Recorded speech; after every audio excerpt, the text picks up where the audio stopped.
Technology, science, and engineering are one of the most sought after and in demand job streams. Yet, why do so many students graduate from professional institutions only to remain unplaced, jobless, or unprepared? Why is the system failing them? Well, let's understand why. Hi, I'm Arun, the founder of Tiny Leap. Welcome to Discover Careers.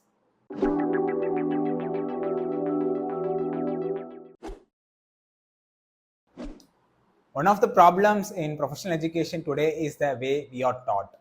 It's mostly theoretical. But in my opinion, knowing something in theory and actually being able to do it are worlds apart. In class, we are taught to better understand concepts, formulas, and theories, which just happens inside our brain. They're all just pure imagination. Instead, we should be trained enough to experience the outcomes of whatever we are being taught. Every institution is good at teaching us how to do it rather than helping us develop the ability to actually do it.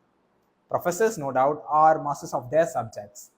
They can explain complex concepts really well, but they don't have the experience of working on real world projects using the theories they teach. I'm not here to blame professors. They are taught the same way, theorizing and memorizing their way through the systems.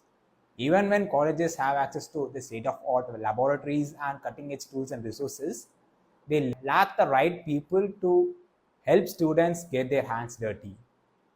Real learning happens only by doing.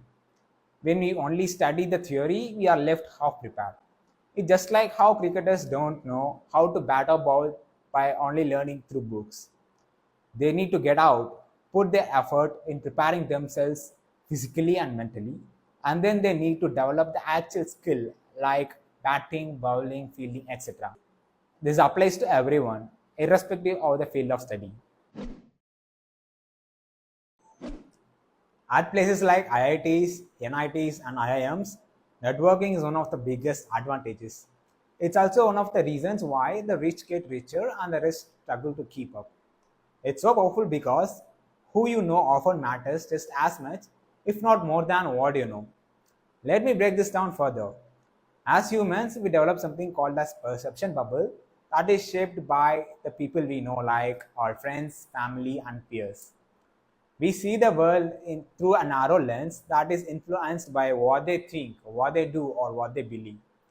This makes it harder for us to discover new opportunities or even can make us question our own assumptions. But imagine being surrounded by people with different backgrounds, different perspectives, or with different experiences. Suddenly, your field of view expands and you suddenly start to see possibilities that you never even knew existed. That is the real power of networking. The issue with most colleges is that they don't prioritize building quality networks. Sure, you do meet a lot of classmates and a few professors, but that's not enough. If the selection of quality students is flawed, or if the mentors don't actively involve themselves in the real world industries, it's harder for them to guide us in the right way. That's why the top institutions have an edge. It's not just only about the quality of education, it's also about the quality of connections. These connections can lead to job referrals. These connections can also lead to collaboration opportunities. Connection also gives us access to resources that can be life changing. So, at the end of the day, your network is your net worth. It can be seen as an unfair advantage that you have over your peers. See, the industries are evolving at a breakneck speed. Every day there is a new technological breakthrough, and with each breakthrough, there is a shift in skills and talents the industry needs. But in most institutions, the curriculum is frozen in time, lagging behind the demands of the industries. For example, a few years ago, there was a huge demand for Web3 developers since blockchain exploded into the scene. Today, there is an AI revolution and it creates a massive demand for AI research scientists and research engineers.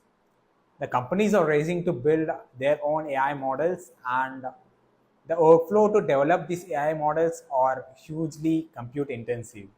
This creates a demand for hardware engineers. On the other hand, AI also raises concern for privacy and security, due to which there is also a high demand for cybersecurity professionals. Industries do cry out for new skills, but the institutions are unable to deliver it because institutions are stuck in a reactive cycle. They simply react to the changes from the industry too little and too late.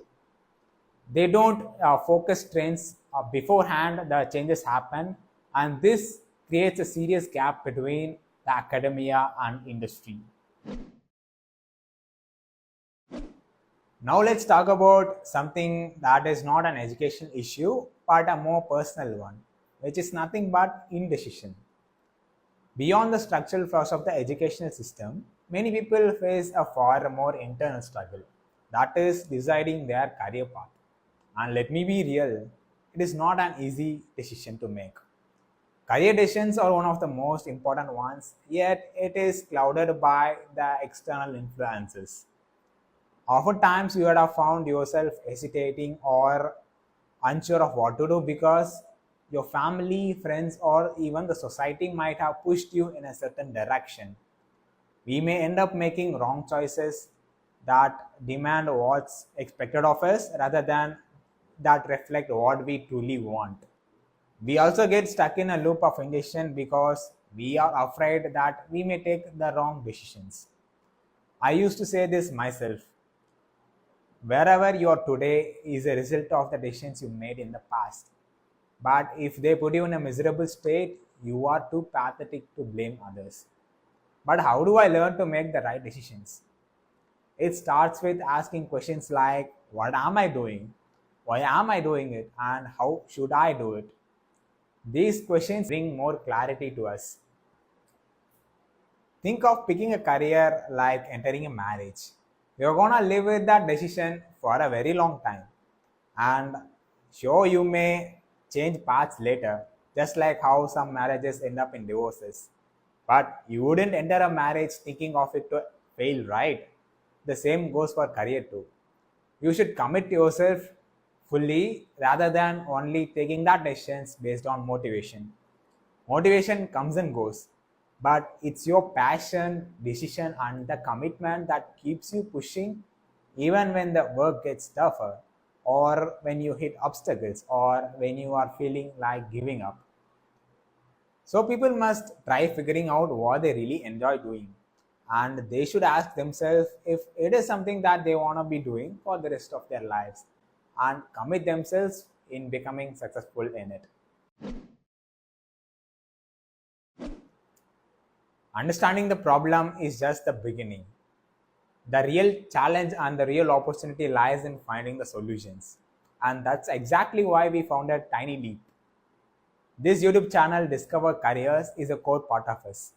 You will get to know all about the career landscape by listening to industry experts. You will learn about their life as a professional. You'll get to know the skills that the industries demand, and you'll also know how you too can become one of them. Stay tuned because we are not just going to talk about the problems, we are the solution itself.